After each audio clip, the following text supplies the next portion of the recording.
Good morning, and thank you for holding. Welcome to AON plc's first quarter 2025 conference call. At this time, all parties will be in listen-only mode until the question and answer portion of today's call. I would also like to remind all parties that this call is being recorded. If anyone has an objection, you may disconnect your line at this time. It is important to note that some of the comments in today's call may constitute certain statements that are forward-looking in nature, as defined by the Private Securities Reform Act of 1995. Such statements are subject to certain risks and uncertainties that could cause actual results to differ materially from historical results or those anticipated. Information concerning risk factors that could cause such differences are described in the press release covering our fourth quarter 2024 results, as well as having been posted on our website. Now it is my pleasure to turn the call over to Greg Case, CEO of AON plc. Good morning and welcome to our first quarter earnings call. I'm joined by Edmund Reese, our CFO. As in previous quarters, we posted a detailed financial presentation on our website, which Edmund will reference in his remarks. We want to start by acknowledging our colleague and friend, Eric Anderson. We announced last month that Eric transitioned from his role as president to serve as a senior advisor. And in his 28 years with AON, Eric played a significant role in advancing our AON United strategy, and he's been a leader helping execute our 3x3 plan to deliver more value to our clients and positioning AON for continued growth. Thank you, Eric, for your leadership and friendship. Turning to our financial performance, we continue to build momentum in year two of our 3x3 plan, and our execution is translating into results that are fully in line with our financial objectives. Our team delivered another quarter of mid-single-digit growth with organic revenue growth of 5%. With this organic growth and the addition of NFP, we delivered 16% total revenue growth, a 38.4% margin, contributing to 12% adjusted operating income growth and adjusted EPS of $5.67. And finally, we generated $80 million in free cash flow and returned $397 million in capital to shareholders. Notably, we also announced that we're increasing our quarterly dividend by 10%, the 15th consecutive year of dividend growth. The quarter's strong operating performance marks a start to 2025 on track and right in line with our expectations. Importantly, we achieved these results in an unpredictable and turbulent business environment that is creating greater complexity for our clients. Within the four mega trends that we reference, trade, technology, weather, and workforce, trade is currently and clearly top of mind. Today, tariffs have had limited direct impact on our business and financial results. Over the medium term, while there could be impact to client discretionary spending, we believe the demand benefit is also meaningful, given the trust we've established with our clients, positioning us to support and help them adapt to new trade rules and to mitigate risk and capture new opportunities. But for many clients, tariffs have challenged the global landscape, posing a significant risk. And against this challenge, we are arming clients with real-time insights they need to make better decisions. A few examples include using our supply chain risk diagnostic tool to advise clients on effectively diversifying or reconfiguring their supply chain operations. We're tailoring credit solutions like political risk insurance, surety bonds, and trade credit insurance, and advising on human capital issues like restructuring employee stock grants. Further, our expertise and ABS capabilities are helping clients fortify their operations to maintain stability despite trade disruptions. Ultimately, our unique and connected capability and the increased complexity of the global trade environment is driving demand for AON's advice and solutions. On our Q4 call, we highlighted that on the back of strong performance in year one of our 3x3 plan, we were entering 2025 with great momentum, and we've continued to execute in the first quarter, using ABS capabilities to expand with and better serve clients, attracting client-facing talent in priority areas, and utilizing exceptional NFP capability to accelerate middle market growth, which today reached the one-year anniversary as part of AON. And specifically on NFP, we couldn't be more thrilled to have NFP as part of the AON family. As we reflect on this year one milestone, we highlight that the business continues to perform in line with high expectations. Our progress, guided by the principle of independent and connected, is right on track. Producer retention continues to be higher than pre-deal, and the NFP acquisition engine continues to add high-quality middle-market EBITDA through targeted acquisitions with a strong pipeline for the remainder of 2025. This quarter is a testament to the power of the combined NFP and AON.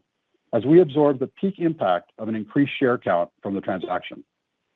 With the acquisition now annualized, we expect NFP's contribution to become even more meaningful as we progress through 2025. Further, on the important people front, we made significant progress on our talent investment by hiring in priority areas like construction and surety. Colleagues are choosing Aon because they see the power of our capability and connected firm, enabled by ABS, to win new clients and better serve existing clients.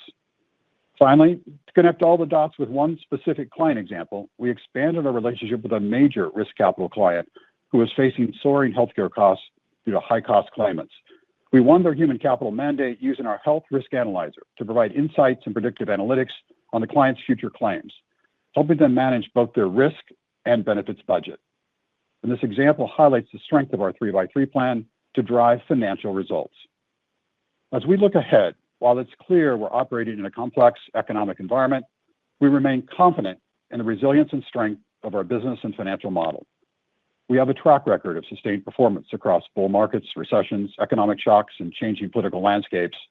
And in fact, our integrated solutions and Aon United strategy bring differentiated and substantial client benefit in periods of greatest uncertainty.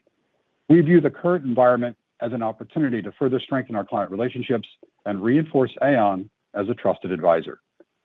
In our daily interactions with clients, we have not seen a pullback in demand. Rather, we see an increase in clients looking for guidance and offerings to navigate the increasing complexity of their business challenges.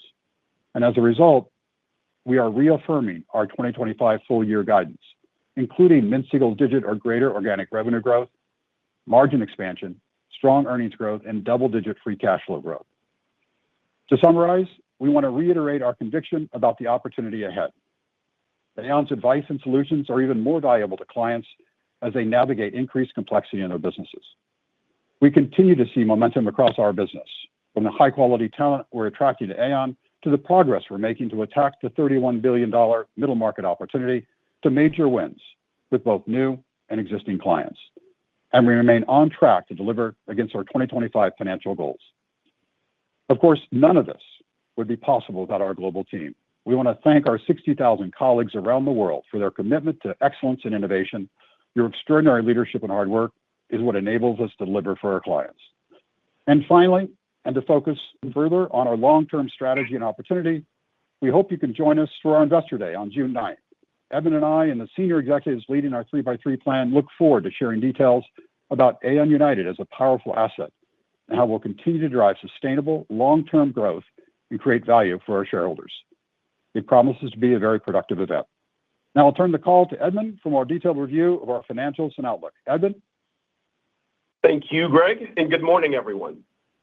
I'm excited to be here discussing the results for the first quarter of 2025.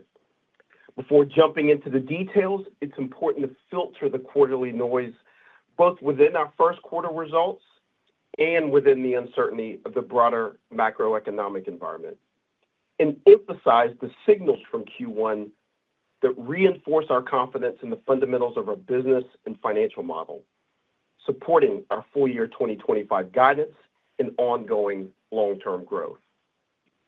First, our Q1 performance underscores our commitment to making the investments that support sustainable mid-single-digit or greater organic revenue growth, investing in hiring client-facing talent, strengthening and accelerating our ABS capabilities, and increasing our Aon client leaders to expand with our existing clients. Organic revenue growth reached 5% for the quarter, with retention tracking 1 point better than Q1 24, and market impact from pricing and exposures reflecting some pressure but slightly better than our expectations and still within our estimated range.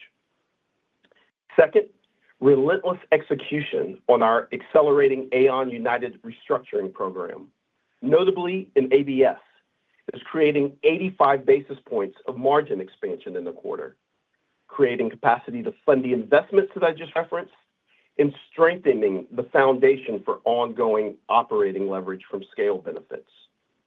Third, we continued our balanced capital allocation discipline, remaining on track to meet our leverage objective while simultaneously continuing our middle market tuck-in acquisition to drive growth. and returning $397 million in capital to shareholders through the dividend and share repurchases. Additionally, our continued focus on portfolio management positions us to further strengthen our capital position, double down on growth in our core business, and sustain healthy capital returns to shareholders. So the drivers of full year 2025 growth, investing for sustainable organic revenue growth, continued margin expansion, and our strong capital position remain stable, and we are executing our plan. Despite the uncertainty in the macroeconomic environment and the noise in the first quarter, specifically from FX, given the dollar is 3 to 7% stronger than it was in Q1 24, where we have currency exposure, 3 months of additional impact on margin from NFP, higher interest in shares driven by the acquisition of NFP, all items that we communicated as part of our 2025 guidance. We have a high level of confidence in delivering on our financial objectives and achieving full year results in line with our 2025 guidance. So now, turning to the first quarter results and the financial summary on slide 6, you see that total revenue increased 16% to $4.7 billion, and we delivered 5% organic revenue growth in the quarter. Adjusted operating income margin was 38.4%, down 130 basis points as we recognize the impact of NFP in the Q1 25 results. Adjusted EPS was $5.67, reflecting the impact of higher interest in shares. And finally, we generated $84 million in free cash flow. So let's get into the details of these results, starting with organic revenue growth on slide 8.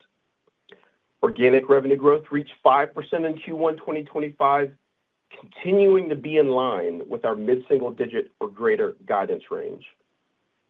In commercial risk, organic revenue growth was 5%, with the biggest contribution coming from our international P&C business. Additionally, the growth reflected continued strength in our North American core P&C business, and while deal activity was slower than expected when entering the year, we had a modest tailwind from M&A services relative to Q1 24. Reinsurance, with 4% organic revenue growth, was driven by growth in treaty placements and double-digit growth in both facultative placements and insurance-linked securities. This growth was partially offset by the impact of a multi-year extension with a significant client at higher limits and adjusted commission. Looking ahead to the second quarter, we expect softer market conditions with April 1 property rates in both the U.S. and Japan down 5 to 20%. Importantly, we expect full-year organic revenue growth in line with our mid-single-digit or greater objective as we see a strong second half driven by higher limits at July 1 renewals, continued growth in our international facultative placements, and strength in our strategy and technology group. Health Solutions also delivered 5% growth, driven by a double-digit increase in our core health and benefits business, which was particularly strong in our international markets. The growth was fueled by net new business and market conditions that continue to stimulate rising healthcare costs. In talent, we saw high single-digit growth in our advisory business, offset by lower data analytics sales, which were impacted by our data delivery schedule. We still expect our talent business to deliver mid-single-digit or greater full-year growth. And finally, wealth was our highest growing solution line in the quarter, generating 8% organic revenue growth, primarily driven by NFP asset inflows and market performance, and continued regulatory work across the UK and EMEA. I will note that in the second quarter, we will be growing over an elevated Q2 2024. Our Q1 organic revenue growth continued to be powered by new business, which contributed 9 points from both existing and new clients. Retention was 1 point better than the year ago, with commercial risk steadily improving as we deploy our risk capital analyzers, supporting a net new business contribution of 4 points to organic revenue growth. The net market impact, which measures the impact of exposures and rate, contributed 1 point to organic revenue growth, squarely within our 0 to 2 point estimated range. Reinsurance was flat as rate declines were mitigated with increased sideways coverage, and rate pressure in commercial risk was offset with limit and coverage increases across our book. Health and wealth had positive net market impact as we continue to see increasing costs in health and positive market impact in wealth. And one final point on revenue. First quarter fiduciary investment income was down 15% versus last year to $67 million, as the increase in average balances was more than offset by lower interest rates. And as a reminder, we do not include fiduciary investment income in our organic revenue growth calculation. On slide 9, adjusted operating income was up 12% for the quarter to $1.8 billion. Adjusted operating margin was 38.4% in the first quarter, in line with expectations and down from 39.7% in Q1 24, reflecting the impact of the NFP acquisition, which closed in late April 2024, as well as the interest rate impact on investment income from fiduciary balances. Adjusted operating margin continued to benefit from the scale in our business, particularly through Aon Business Services and from our restructuring initiative to accelerate our 3x3 plan. Specifically, restructuring savings in the first quarter were $40 million, which contributed approximately 85 basis points to adjusted operating margin. Looking ahead, we continue to expect $150 million of savings for the full year 2025 and are well on track to achieve our stated goal of $350 million of run rate savings in 2026. Our organic revenue growth and the actions we are taking through Aon Business Services to standardize our operations and integrate our platforms are creating capacity to fund our growth investments and setting the foundation for ongoing margin expansion through operating efficiencies and scale in our business. We remain committed to driving full-year adjusted operating margin expansion of 80 to 90 basis points in 2025. Moving to interest, other income, and taxes on slide 10.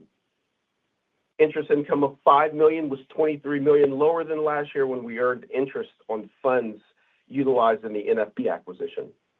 We expect interest income to be negligible in Q2 25 compared to the $31 million in Q2 24. Interest expense of $206 million was up $62 million versus last year, reflecting $7 billion in higher debt driven by the NFP acquisition. We expect $209 million of interest expense in Q2 25. Other expense increased $23 million year over year, primarily due to higher non-cash pension expense. And finally, the Q1 tax rate was 20.9%, 160 basis points lower than Q1 24, reflecting the geographic mix of income growth and the favorable impact of discrete items. Our tax guidance for the full year remains at 19.5 to 20.5%. Turning now to free cash flow and capital allocation on slide 11, we generated $84 million of free cash flow in Q1, reflecting strong operating income growth and DSO improvements, partially offset by higher incentive, interest, and restructuring payments. We continue to expect double-digit free cash flow growth in 2025 and a double-digit 3-year CAGR on free cash flow from 2023 to 2026. In the quarter, our leverage ratio was 3.5 times, and we continue to be on track to achieve a 2.8 to 3 times leverage ratio in Q4 2025, consistent with the objective that we set when we announced the NFP acquisition. Additionally, we remained active in M&A, continuing our targeted tuck-in acquisitions across priority areas, including middle market acquisitions through NFP, which acquired $19 million in EBITDA in Q1. The pipeline remains strong, especially with opportunities in commercial risk, and we continue to expect to acquire $45 to $60 million of EBITDA through NFP middle market acquisitions in 2025.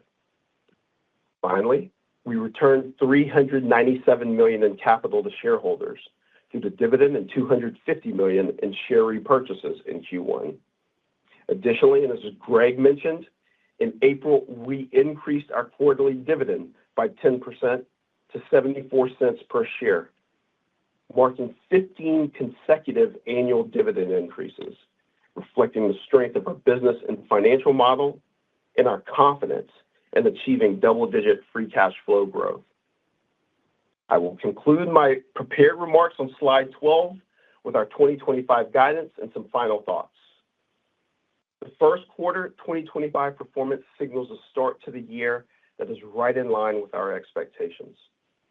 We are executing our 3x3 plan and have momentum that is being reflected in our first quarter results. Removing the noise and elevating what matters for our full year 2025 guidance, let me highlight the following. We achieved 5% organic revenue growth in the first quarter, meeting our objective. So we are reaffirming our mid-single digit or greater 2025 full year guidance for organic revenue growth. We continue to get scale benefits through ABS. We are achieving our restructuring goals, and we continue to actively manage the portfolio. So we are still expecting and reaffirming 80 to 90 basis points of margin expansion for the full year 2025. We also continue to expect strong earnings growth for the full year. And I will note that we are excited that today marks the one-year anniversary of the NFP acquisition. And as a reminder, the late April 24 close will impact Q2 25 margin and earnings just as we expected. For modeling purposes, we are estimating 15 to 18% adjusted EPS growth in Q2 25. And finally, our earnings growth, including NFP, will contribute to double-digit free cash flow growth in 2025 and a double-digit three-year CAGR for 23 through 26. Our guidance demonstrates the strength and resiliency of our business and financial model. We are prioritizing investments that support sustainable organic revenue growth. Our execution in Aon Business Services is supporting top-line growth, creating investment capacity, and delivering margin expansion. We expect to deliver strong earnings per share growth and to generate double-digit free cash flow growth. And we continue to have disciplined capital allocation, balancing between high-return growth investment and capital return to shareholders. Finally, as Greg mentioned, my 60,000-plus colleagues and I are excited to host an Investor Day on June 9th, our first in 20 years. And I look forward to your participation. So with that, Rob, let me hand it back to you, and we'll jump into questions. Thank you. We'll now be conducting a question-and-answer session. If you'd like to ask a question at this time, you may press star one from your telephone keypad, and a confirmation tone will indicate your line is in the question queue. You may press star two if you'd like to withdraw your question from the queue. For participants that are using speaker equipment, it may be necessary to pick up your handset before pressing the star keys. One moment, please, while we poll for questions, and that's star one. Thank you. Thank you. And our first question today is from the line of Andrew Kligerman with TD Securities. Please proceed with your questions. Hey, good morning. So, you just, Edmund just mentioned the one-year kind of anniversary of having acquired NFP. Sounds like things are going really well there. Now that you've got this year under your belt, how are you feeling? Could you give us a little color on the M&A pipeline? I know in the slides it mentions that it's robust. I mean, any statistics? Could you do a big acquisition if you feel that there's the right one out there? I mean, how are you thinking about M&A for NFP as we move through 2025?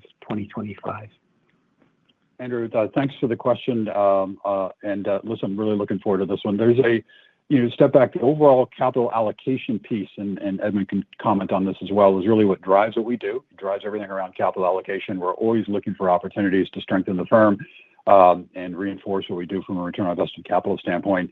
And the good news is, I'll tell you, it's been a great year with NFP. It's been terrific to have them as part of the overall Aon family. A lot of good things happening in the middle market with lots of opportunities there, as you're indicating, and we're certainly looking at that, and we're certainly going to continue to execute on the programmatic work that we've been doing from an acquisition standpoint. Just a superb engine in place at NFP. But there's a broad set of opportunities we'll continue to look at. You'll note we're making substantial organic investment in the firm. We're making investment, on the M&A front as well as other areas as well. So look for us to continue to do that. And suffice it to say, we see lots of opportunities, and we'll always continue to evaluate those in the context of everything that's going on around capital allocation, including the debt pay down. But Edmund, what else would you add? Yeah, Greg's exactly right. There's tons of opportunity on the M&A front, but your question is about 2025, and in 2025, as part of our disciplined capital allocation, the prime objective for us, the number one objective, is to get back to our leverage ratio target, and I think we're well on track to do that in Q4 2025. That's the first step. We're very excited the fact of just increasing the dividend, and the remaining capacity is what we'll look to analyze the opportunities that Greg's talking about to ensure that they fit within our overall strategy, our 3x3 plan, and have the right financial return criteria before we deploy capital to M&A. And of course, we're going to continue to balance capital return to shareholders. So in 2025, the key point is I think we have the right free cash flow generation to get to the right place from a leverage ratio standpoint. We have the free cash flow to allow us to continue to get 45 to 60 million in M&A in the middle market space through NFP, and the rest this year we think are focused on capital return to shareholders. Got it. Thanks. And then with respect to commercial risk solutions, a really solid 5% plus organic revenue growth. I think you mentioned that the market impact was flat in the release. Could you give a little color around the backdrop of how pricing influenced the 5% plus, how exposures influenced the 5% plus? It seemed, one of your competitors reported a deceleration in that area in organic growth, and investors felt a little concerned. So I'd like to get a little sense of, what these different market impacts are more granularly, and then, why you feel so confident that you could continue to do. And I know it's for the whole organization, but more focused on CRS, why you think you can do 5% or mid-single or better. Andrew, excellent question, and a lot to unpack there, because you really talked about commercial risk overall for Aon, and then within the context of that, what's going on in commercial risk pricing. So maybe we'll take first start governing thought with Aon, and maybe go to pricing, Andrew, if you're okay with that. Sure. And get Edmund to chime in here as well. First, you're absolutely right. We as we reflect on the first quarter, we're very pleased with the progress, and what's under the hood for us is really what's most prevalent. And it's another quarter, as you described, of organic revenue at 5%. It really does reflect the new business and strong retention. That's really the drivers of it. Edmund mentioned so the market impact was limited, but held steady within our expectations. This was growth for us, by the way, across all major geographies, strength in core P&C, and especially in international, fantastic. But more than anything, Andrew, it really is, we're seeing traction on what we're doing with the 3x3 plan. And this is risk capital, really delivered through Aon Client Leadership and powered by Aon Business Services. And these are our risk analyzers. They're opening doors, broadening discussions. They're frankly increasing win rates for us in RFPs.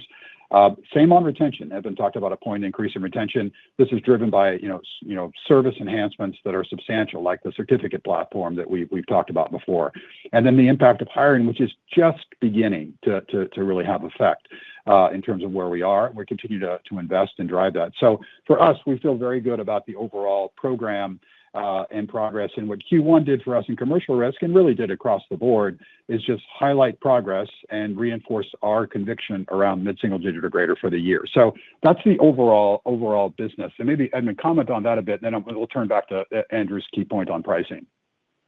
Yeah, sure. I mean, Greg, I think you hit all the points on the commercial risk. Even when we go back to the key points on pricing, I think the answer is very much similar in that the growth here is driven primarily by new business. That was 10 points in the quarter when we think about commercial risk.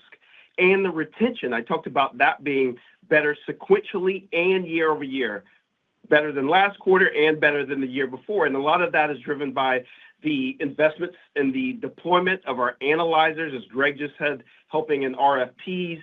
That's driven by our enterprise client group going out and expanding with our relationships. And despite the pressure in clients on certain lines, the outlook in the second half is that we continue to have strength in commercial risk, particularly as we think about the hires that we've been doing, priority areas like construction, which we think will pick up in the second half, and the actions we're taking to drive limit and coverage increases to offset any modest pricing impact. So we're going to continue to focus on that net new business and the retention component of it. And then, so Andrew, does that answer your question on the Aon front? Then I want to come to pricing specifically. Yeah, I don't understand. That was perfect. Okay, all right. Let's go to pricing for a minute, and we just want to offer a couple of things here. First, because it's part of all the conversations, it seems, of late. And look, typically, Andrew, everybody's on unit pricing. That's the sole topic. We'll continue to remind everyone it's unit price and insured values. This is sort of the market impact. That's what Edmund was describing before. We came into the quarter kind of 0 to 2. Expectations were at 1.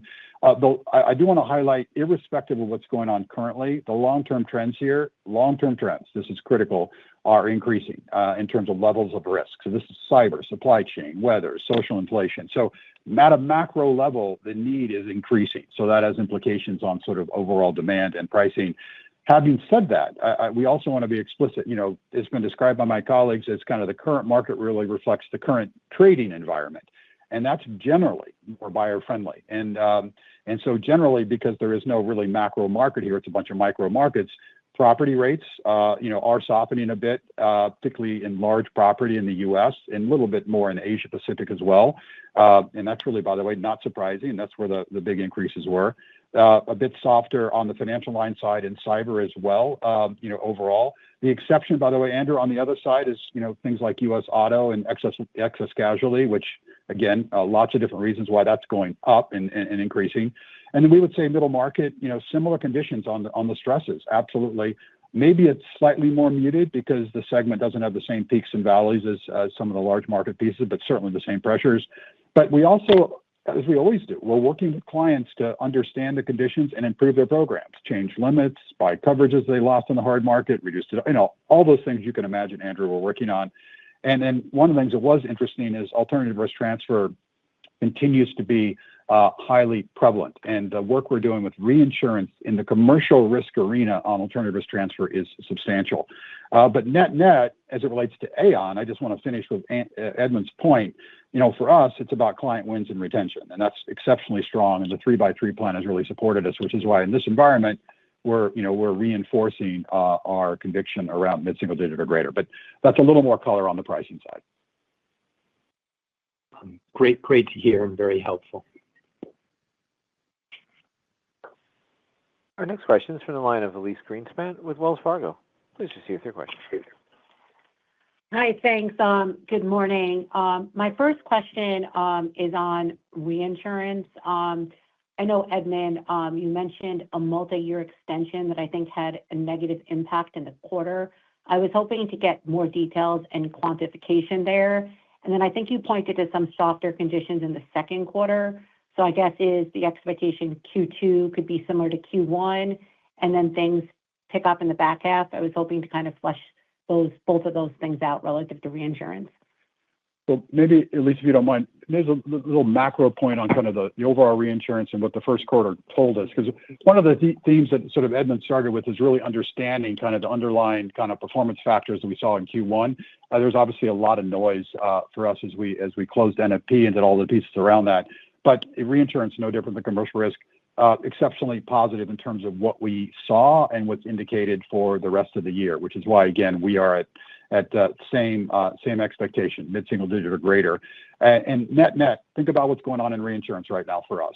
We're building on core momentum, and really this is what we do at a segment level with our clients, but really differentiating on analytics. And what we've invested in Aon Business Services and with risk capital has been really for us meaningful. Real tour de force. We're winning more than ever before in this context on the reinsurance and the commercial risk side. And this risk capital construct is also meaningful. The level of cat bonds and parametric work we're doing is exceptional and driven by risk capital. And the strategic and technology group Edmund mentioned also reinforcing and driving progression. And so, the 4%, which, 7 in the first quarter of last year, it's treaty placements, as Edmund described. It's double-digit growth in facultative. It's, another double-digit growth on insurance-linked securities. So in net, strong progression overall. And then, I'll just highlight, Edmund mentioned the piece, around the multi-year extension. This was a phenomenal outcome for this client. This was a massive, massive program. And what we did is what we always do. We talk about value creation and what we're trying to do on their behalf. And then we get paid on value. By the way, it affects timing sometimes. And in this case, in Q1, it affected timing. But overall, the impact for this client was huge. The impact for Aon is huge. We're excited about this progression, but it showed up in Q1. But you shouldn't confuse the Q1 impact with the overall year opportunity and sort of what it's going to look like over time. And that gets us back to mid-single digit or greater. So anyway, that's a bit of a background. But Edmund, anything else you'd add? And make sure I just want to emphasize the last point that you made. We obviously don't have the continued impact, client impact, which is a extremely positive thing for us, exactly what we want to do, extend and expand with our clients. So Elise, I want to be clear in your question that you shouldn't expect that impact, obviously, to carry over into Q2. And while we do have line of sight into, just as you've heard others talk about, the U.S. and Japan April 1 renewals, I think the strong performance that we had Q1, X that extension, you should see flow over into Q2. And then when we go out in the second half of the year, this is a business where we do have line of sight. We can see sort of like where we're tracking. And when I look at the second half of the year, the July 1 renewals, we have good line of sight too. And that looks strong, increased limit. We also see the continued growth in our international facultative placements, one of the things that was very strong in Q1 as well, and the STG group. So I think Q2 through Q4 should be in line with our mid-single digits guidance, and the overall year in line with that as well. Thanks. And then my follow-up question is on free cash flow. I just wanted to, confirm, right, that it's double-digit growth, right, on, I think it's on the reported $2.8 billion from 24. So I guess the, NFP contribution will help Aon get to the double digits. I just want to make sure that I'm thinking about the free cash flow growth off of the right base and what the message is.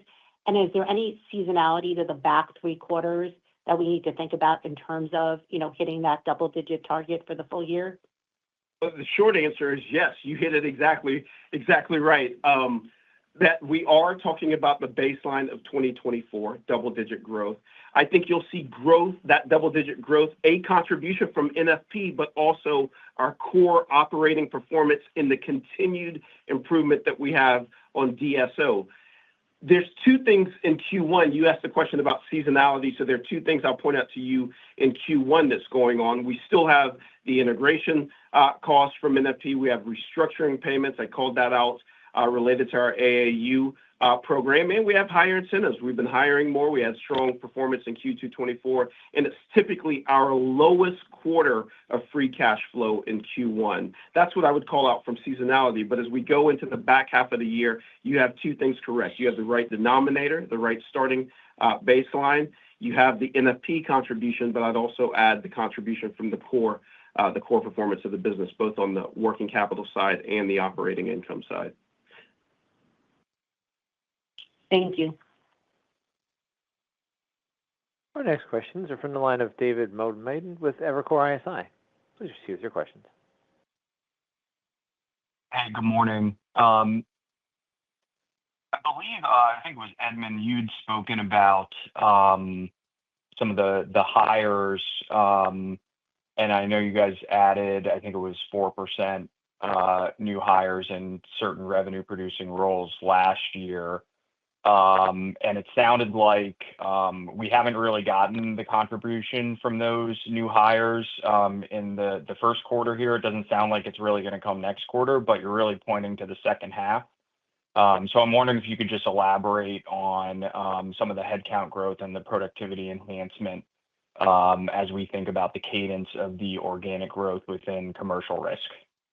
Yeah, look, the first point I'd make is that we're a growth company, and so we're committed to making the investments in the headcount. We did talk about that growth number last year in 24, and frankly, we want to do better than that as we come into 2025, and we're off to a great start in the right areas, in areas like health, construction, those places coming into 25. I think it's still, the short answer to your question is still too early to see the exact impact. And let me maybe be a little bit more specific with that.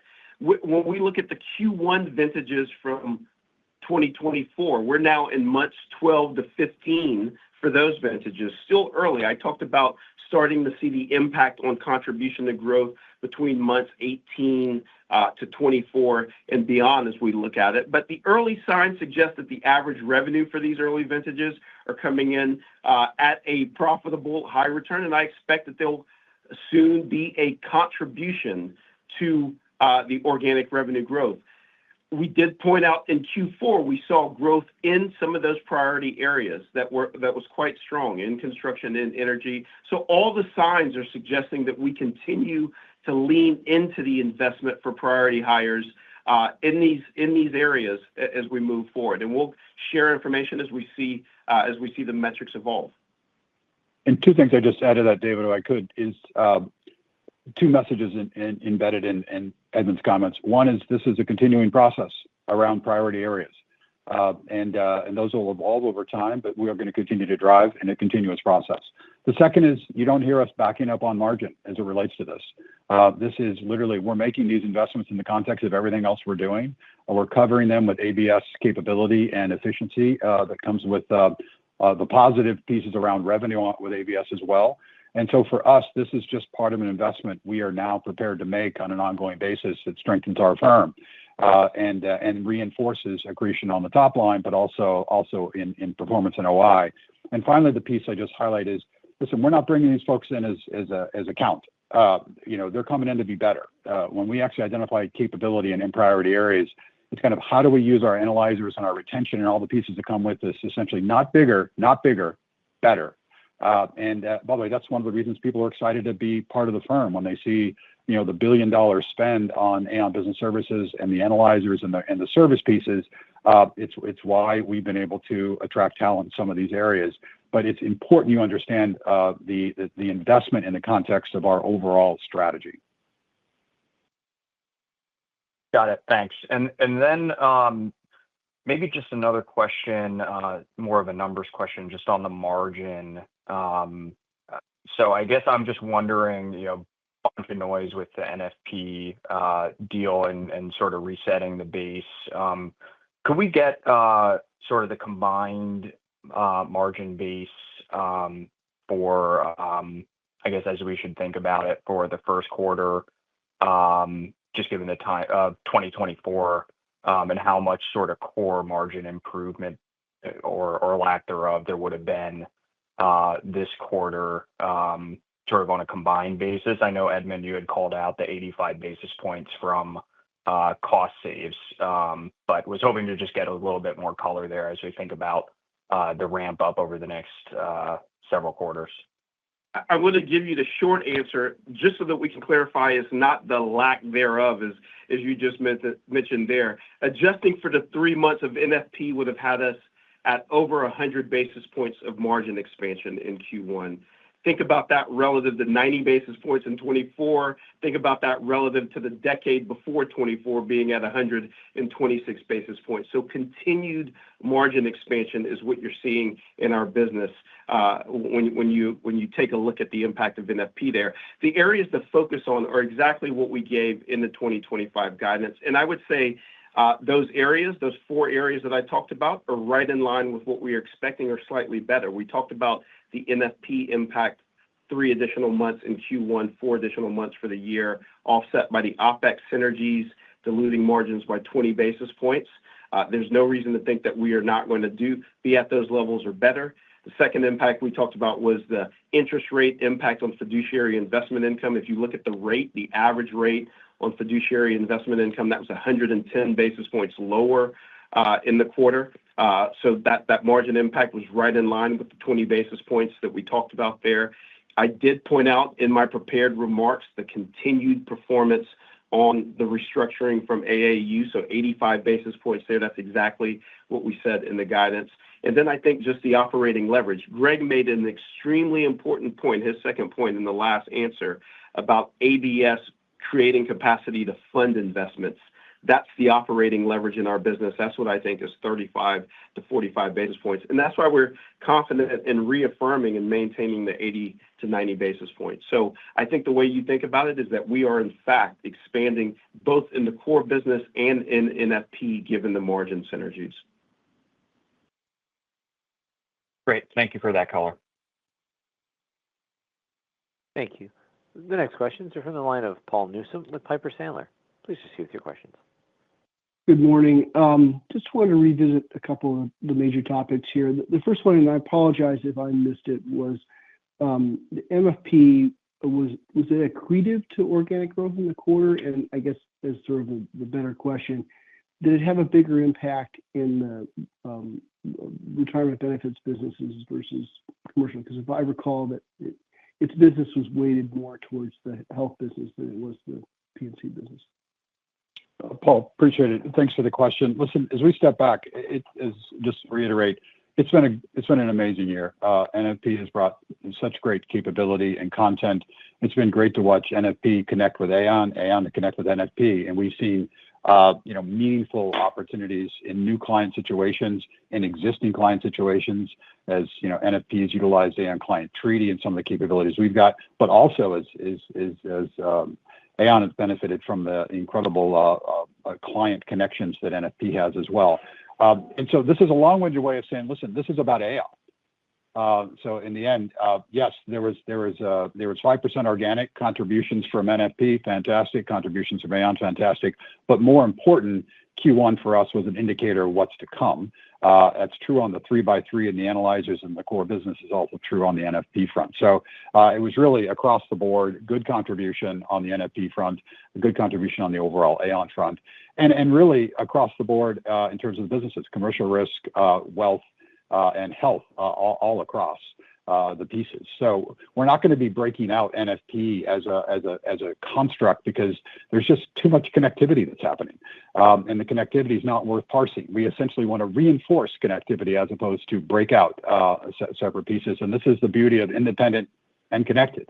Independent in the day-to-day and the field and what's happening in the leadership and the M&A engine and all the pieces around that, really connected from the standpoint of content and capability in ways that actually helps our producers do more with clients every day. So just suffice it to say, all contributed, all on track, and all, we're very excited about the high expectations we had as we came into the year. Great. And then revisiting pricing a little bit, one of the questions of the quarter for the industry has been what appears to be differentiating behavior between large account commercial and small and mid. And I'm just curious if you had any thoughts upon that, if that was indeed what you're seeing as well within your book, and if you think that that's a potential continuing trend in the future.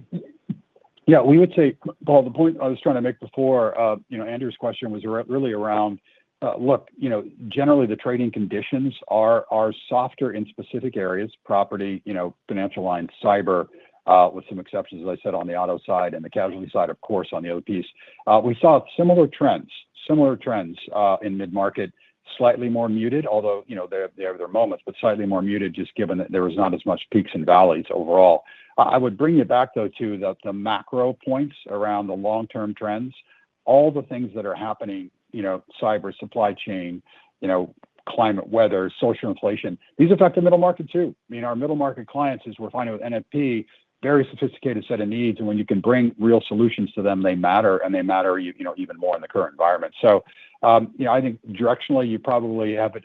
We would agree But the nuance matters because it shows up one client at a time. And it's why we have success because we can bring solutions in a very specific, tailored way on a client by client basis. But generally, I'd say you're directionally right. All right. Thank you for the thoughtful answers, and always appreciate the help. Our next questions are coming from the line of Meyer Shields, KBW. Please proceed with your questions. Great. Thanks so much. I appreciate the outlook in terms of a tougher comp for Wealth Solutions in the second quarter and I guess the back half of the year. I was hoping you could add a little color in terms of the specific businesses and underlying factors that were so strong in the first quarter of this year. Like, what is it that actually drove the investments growth? Well, listen, if you come back, Meyer, we've loved our security. It's been fantastic what the team's been able to do over a multi-year period. Again, I would come back on the wealth side, start with macro trends, then talk about the Aon team and what the drivers of success are. And remember, by the way, this business overall is kind of 2/3 retirement, 1/3 investments. The investments business has a core investments piece, but it also has an advisory piece embedded in it as well. So that's kind of the macro business. But think about the macro trends. It's retirement readiness. 20% of the world's ready for retirement. That is a massive, it's a massive challenge for the world as this evolves. If we can address retirement readiness, huge. Second, wealth transfer. If you think about sort of what's going on, also very, very substantial. And then the piece you can't lose is the regulatory challenges that seem to come up, year after year after year. And so from our standpoint, we've got an amazing team across each one of those pieces. Now even stronger, on the NFP front, and the team's exceptional. And the drivers of success for us has been much like it was on the commercial risk side: new business and retention. New business and retention. It really is client leadership, and we, new capabilities, new clients, and then retaining them longer. The second big piece is pension risk transfer. So you've seen us do some things in that arena that really no one else has been able to do in the U.S. and the European, in the U.K. theater in particular. And then finally on the core retirement side, which everyone comes back and says this is the challenge on defined benefit to defined contribution, and it is in the fullness of time. But my gosh, in its current world with the regulatory challenges, it really creates opportunity for us to help clients think about that overall strategy. So those are the very specific things that are really driving success on the wealth side. And Edmund quite rightfully talked about some of that, some of the pressures in Q2 as so to be mindful of those. But the team's done a phenomenal job, progressing here, and we're looking forward to continued success. Okay, thank you. That's very helpful. If I can switch gears, you talked about the individual, I guess, multi-year extension within reinsurance. And Greg, you described that as a really good deal for the client, which is what you should be doing. Does that mean that we should expect other such deals, not necessarily with this client, but others? Listen, we've come back, Meyer, is philosophically, this is, by the way, I just answered specifically, this is a very unique situation. Let me just stress, very unique and very substantial in terms of both the size and the value creation that we brought forward. So for us, we're always looking for innovative ways to think about how to bring value to clients. And if you think about, Aon's history, we will never be low price. We're not going to be low price. We're going to be high value.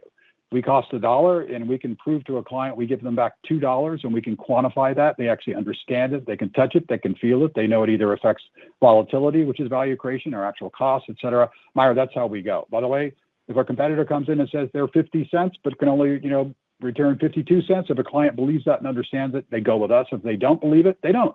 Our analytics make us stronger and stronger in that regard.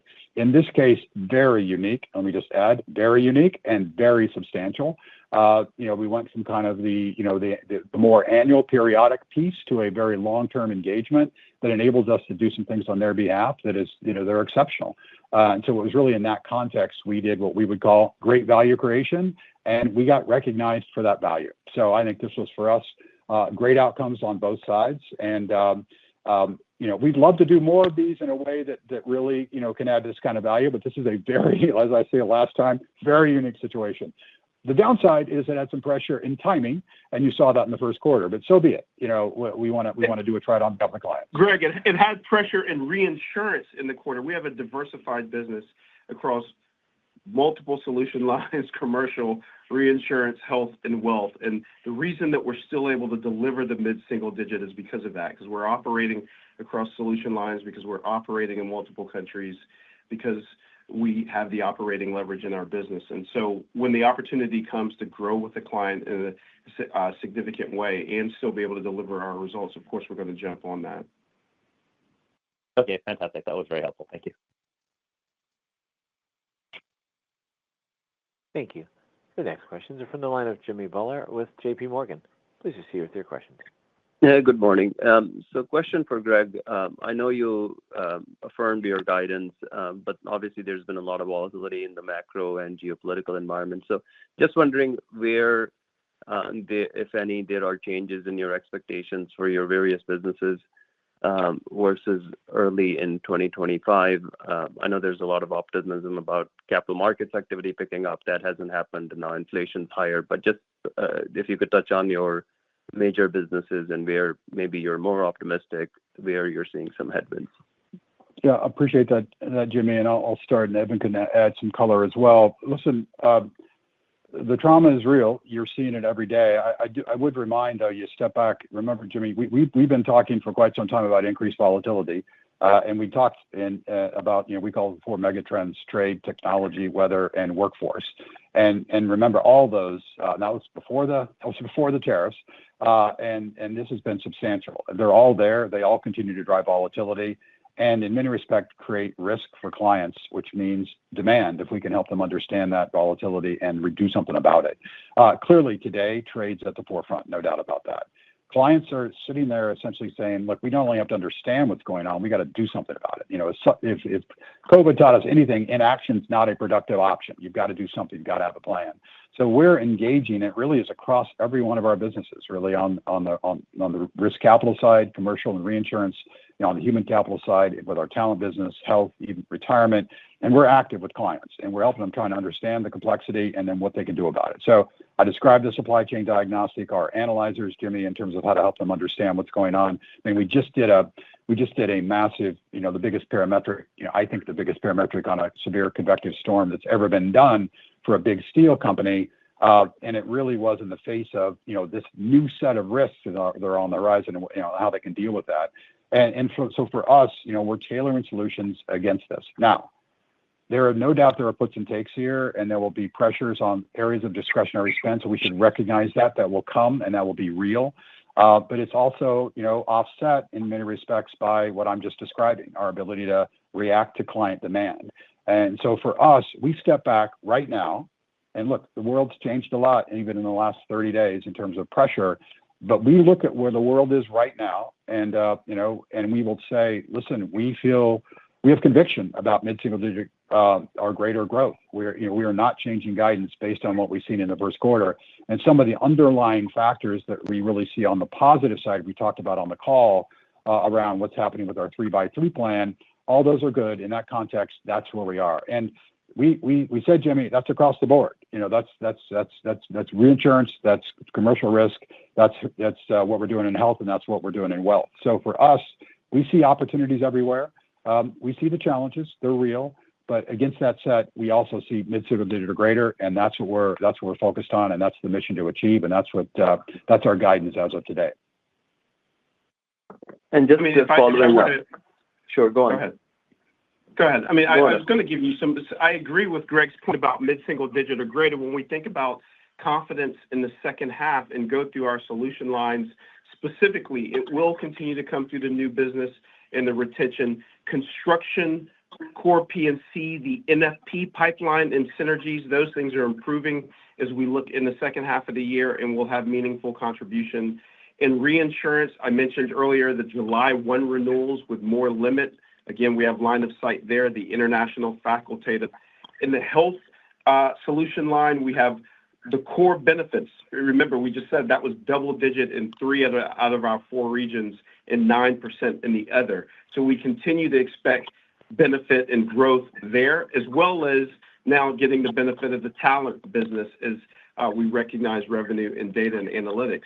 And on the wealth side, I think we have great line of sight for Q2 on the asset component that Greg was talking about. But that regulatory component, pension risk transfer, and the strong retention. Those are the things that are driving growth in the second half of the year. And of course, we'll see some benefit from the investment hires. When I think about that and the absence of the headwinds that we had in Q1, it's really important, to think about 13 points of EPS headwind from the increase in interest and the increase in shares from the NFP acquisition. Those things won't be there as we go around in the year. And so that together is what gives us confidence in the second half of the year and why we're reaffirming the guidance here. Got it. And then just on the performance of the NFP business, if you could just comment on how it's tracked versus what you would have expected. Because if we look at the contribution to revenues from acquisitions and dispositions, both in RIS and in health, it was lower this quarter than it's been the last few quarters, and NFP is obviously a big number there. But any comments on the performance of the acquired business? Jimmy, I just start macro levels, as we said before. Listen, we had high expectations, and they've been exceeded in terms of what we're trying to do. Underlying connectivity, the whole thesis around independent and connected, exactly as we'd hoped. The retention on the producer side, phenomenal. Again, ultimately, this is all about how our client-facing individuals see more opportunity as we brought the firms together. And that's what we continue to work on. We have work to do, no doubt about it, but we've made great progress. And at an underlying level, as Edmund has highlighted throughout the call, we just reiterated, as all this comes together, we're going to deliver. It's going to be together more accretive from a revenue standpoint, accretive from an operating standpoint, and certainly accretive from a free cash flow standpoint. So for us, all those things have come together, and we feel fantastic about kind of the work in the first year and this first anniversary, and looking forward to continuing with this with the strategy in the middle market. Thank you. Thank you. Our final question today is from the line of KV Montazeri with Deutsche Bank. Please proceed with your questions. Thank you. First question is on the Investor Day, the first one in 20 years. I'm just wondering, is there something specific that you think the street is underappreciating, maybe in terms of like the power of the Aon United platform, your ABS capabilities, or the 3x3 plan? Or is it a new approach to communication, and maybe we should expect more regular Investor Days going forward?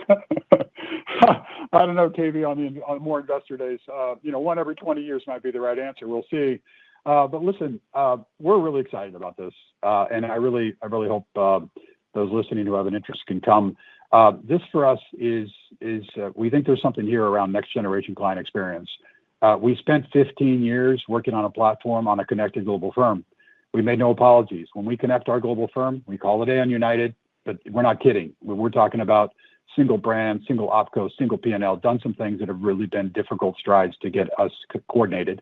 When we coordinate well on behalf of clients, we win more, we do more with them, we keep them longer. What's happened, though, in the 3x3 plan is we saw an opportunity to massively accelerate that. And the acceleration gets borne out in something we call a next generation client experience, full stop.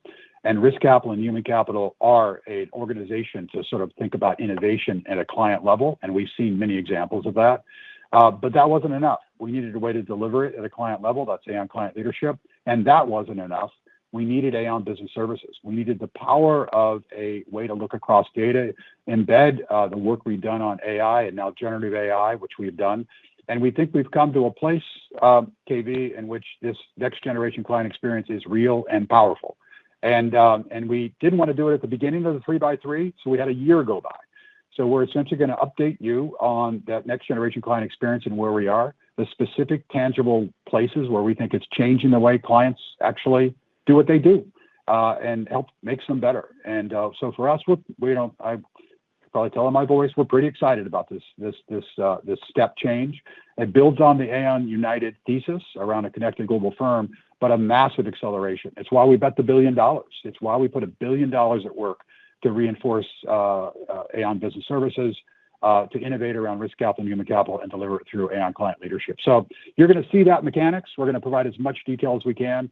Probably have a few clients there talking about how it's different and how it's potentially useful for them as they think about running their and driving their businesses. And we hope you enjoy it. And then we'll see what happens. Maybe you can give us your thought on sort of how frequently we might do that. But in the meantime, we're excited about June 9th and hope you can join us. Yeah, no, looking forward to it. My follow-up question should be an easy one. Edmund, the second quarter EPS guidance that you gave us, 15 to 18% EPS growth. Is the baseline the $2.93 reported, or is there any adjustments we need to make to the starting point? That is the baseline. That's exactly right. And look, we're an annual company. We're going to continue to focus on full year guidance and we think the long-term drivers of growth are all stable. I gave that Q2 guidance because we do have the unique situation I recognize and appreciate from a modeling standpoint, given the timing of the NFP close. And so you do have the right baseline, and hopefully the Q2 is helpful. Appreciate this. Thank you. Thank you. I'll now turn the call back over to Greg Case for closing remarks. Just wanted to say we appreciate everyone joining us and look forward to June 9th and our next discussion. Thanks so much. This will conclude today's conference. Thank you for your participation. You may now disconnect your lines at this time.